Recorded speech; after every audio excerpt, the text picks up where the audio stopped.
Well, welcome back, my sweets. This is YaYa with Storytime with YaYa and Papa Moon.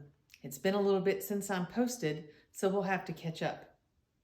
I hope everybody has had a really good winter so far. Got to play in the snow.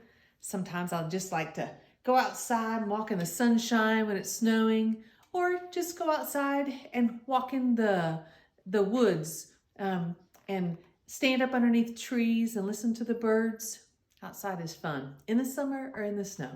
So today I'm reading from the Never Girls in a Blink, Book 1, Chapter 5. If you remember, this is about 4 girls who are caught up in a fairy world. So here we go.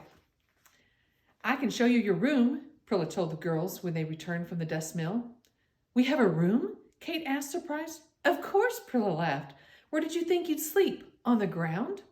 Kate wouldn't have minded. Sleeping outside with nothing but the stars overhead was something she'd always wanted to try.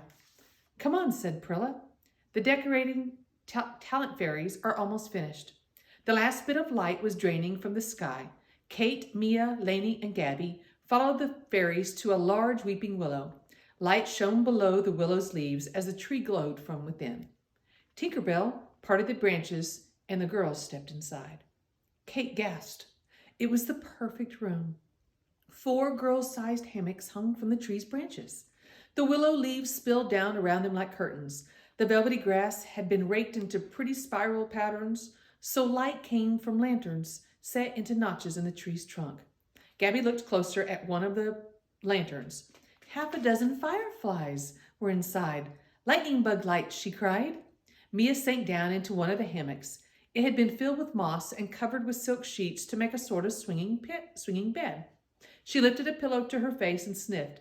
It smells like roses. It's stuffed with rose petals, Prilla said. Do you like it?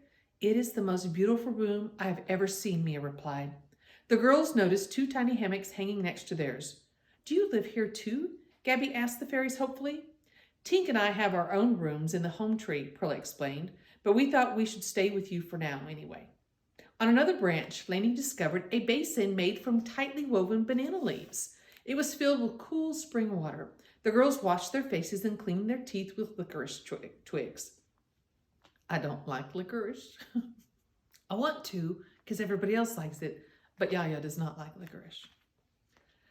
The sewing talent fairies had made nightgowns for them by stitching together flannel sheets. The girls slipped them over their heads, shivering at the softness.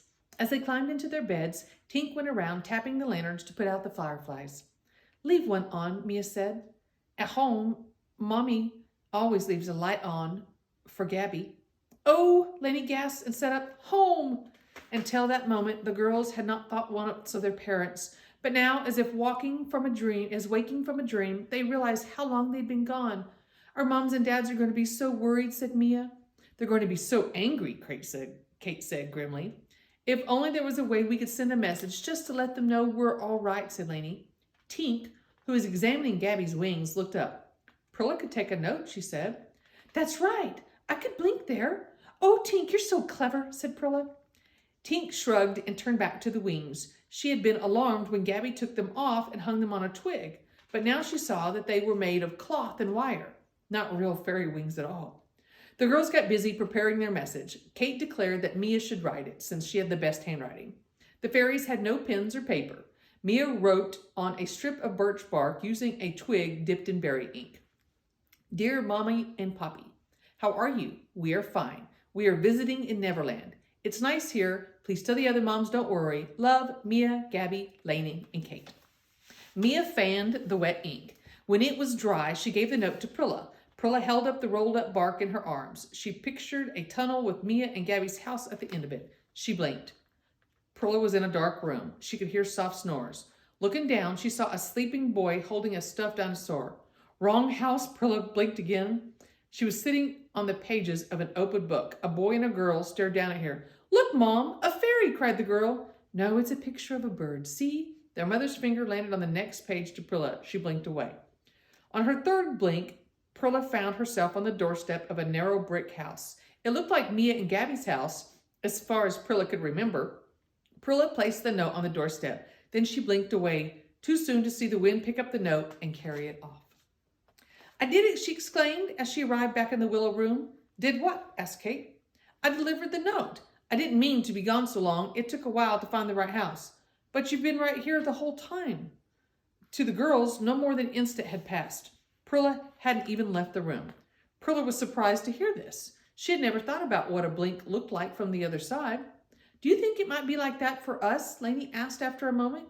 Do you think back at home no time has passed since we left? Prilla considered Lainey's question. Maybe so, she said. A blink is a blink, whichever way you go.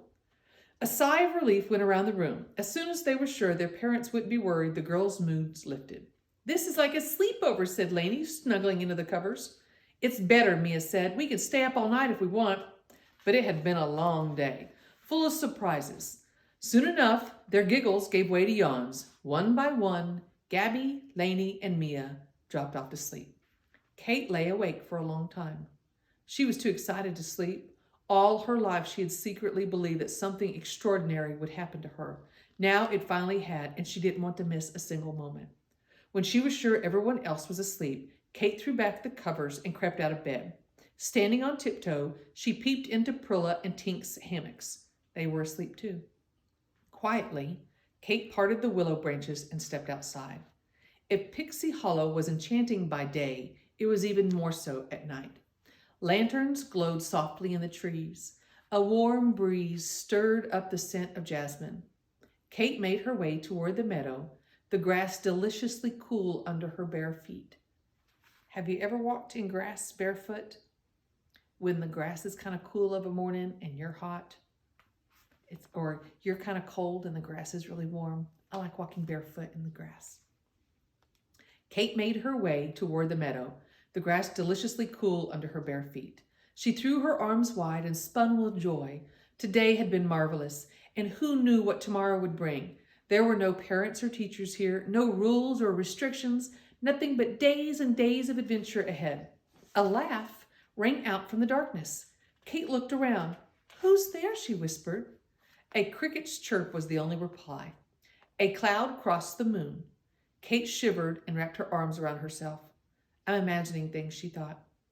But the night seemed darker now. Turning, Kate started quickly back to the willow, brushing past a primrose bush. In her hurry, she didn't notice the pair of eyes gleaming at her from its branches.